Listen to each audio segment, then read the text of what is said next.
Madam টাকা কেন? তোরে দিলাম এই 1 লাখ টাকার বিনিময়ে তুই আমার সাথে 1 রাত থাকবি। কি কোন ম্যাডাম আপনি এইসব কথা? আপনার লগে থাকবো মানে? হ্যাঁ শোন, আমি এই বাড়িতে আসার পর থেকে না তোরে আমার অনেক ভালো লাগছে। তুই দেখতেও অনেক সুন্দর সুদর্শন।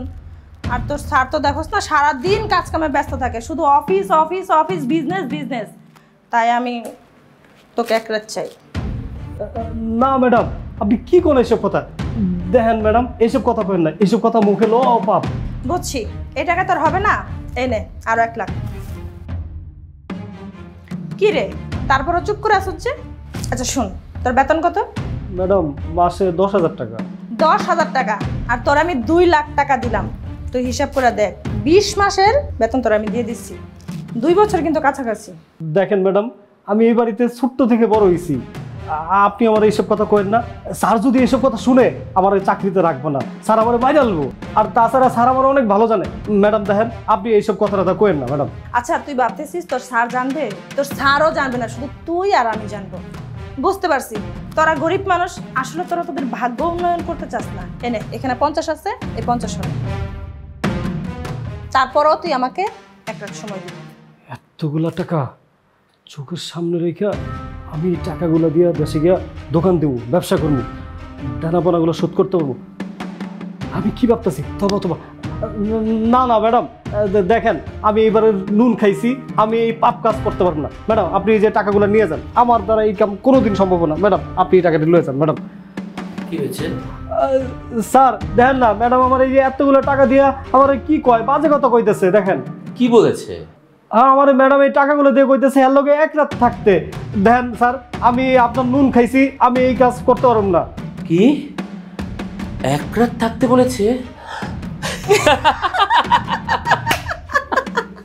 স্যার কি হলো বুঝলাম না, আপনার কাছে বিচার দিলাম আর আপনারা দুজন হাসতেছেন। শোন, তোর সাথে যেটা ঘটেছে না, সেটা তোর ম্যাডাম আর আমি প্ল্যান করেই করেছি। হ্যাঁ, তোর ম্যাডাম বিয়ে হয়ে আসছে পর থেকেই বলতেছে তোর নজর নাকি খারাপ। তাই ওকে প্রমাণ দেওয়ার জন্য আমি বললাম ওর নজর কখনো খারাপ হতে পারে না, ও এই বাড়িতে ছোট থেকে বড় হয়েছে। আমি তোকে খুব ভালো করে চিনি। হলো প্রমাণ পেলে? কতগুলো টাকা তুমি ওকে দিয়েছো? 2.5 লক্ষ টাকা। দেখো, এই 2.5 লক্ষ টাকার লোভে যে কোনো ভালো মানুষ তোমার সাথে 1 রাত কাটাতে চাইবে। তাছাড়া তুমি সুন্দরী মেয়ে, আর ওকে দেখো, ও কতটা সৎ, কতটা অনেস্ট। ও কিন্তু একবারের জন্য বলেনি কাটাবে। শোন, এই যে তুই ম্যাডামের সাথে সাথে থাকিস, ম্যাডামকে পাহারা দিয়ে রাখিস, ম্যাডাম না ব্যাপারটা নিতে পারছিল না। ম্যাডাম ভাবছিল তুই হয়তো ওর দিকে বাজে নজর দিচ্ছিস। এটা প্রমাণ করার জন্যই আমি ওকে বললাম তুমি ওকে টাকা অফার করলে ও তোমাকে কখনো বাজে নজরে দেখবে না। ও সেটাই করেছে। তুমি সত্যি বলেছো, আমি আসলে বুঝতেও পারিনি যে ও এতটা সৎ। ম্যাডাম এই বাড়িতে আমি ছোট্ট থেকে বড় হয়েছি। এই বাড়িতে স্যারের আরো 2 বোন আছিল, এখন বিয়ে হয়ে গেছে। আর আমি তাগর দিকে কোনোদিনও বাজেভাবে তাকাই নাই। আমি তো তাগরে আমার নিজের বোন ভাবছি। বোন 2টার বিয়ে হয়ে গেল, পুরো বাসাটা খালি হয়ে গেল। একা একা থাকতাম, কিচ্ছু ভালো লাগতো না। স্যার তো ঠিক মতো থাকতো না। এরপর যখন স্যার আপনার বিয়ে করে লইলো, পুরো বাসাটা আলোকিত হয়ে গেল। মনে হইলো কি আমার বোন আবার ফিরে আইছে। আসলে ম্যাডাম হয়েছে কি, আপনারা তো আমি বোনের চোখে দেখি, আপনি নতুন তো এই জন্য আসলে আপনি আমার বুঝতে পারেন না।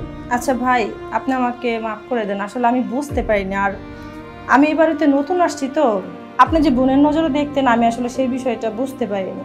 আমি ভাবতাম আপনি হয়তো আমার দিকে কুদৃষ্টি দিচ্ছেন। তার চাইতে বড় কথা কি, মেয়েরা তো সবসময় তাদের সেফটিটাই চায়।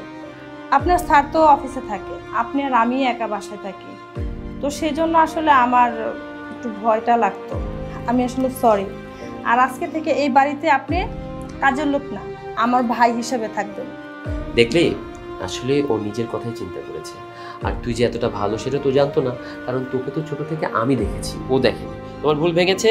হ্যাঁ ম্যাডাম এই নেন, এই যে টাকাগুলো নেন। স্যার আমি আপনাদের লগে মজা করে কফি বানা নিয়ে আসি।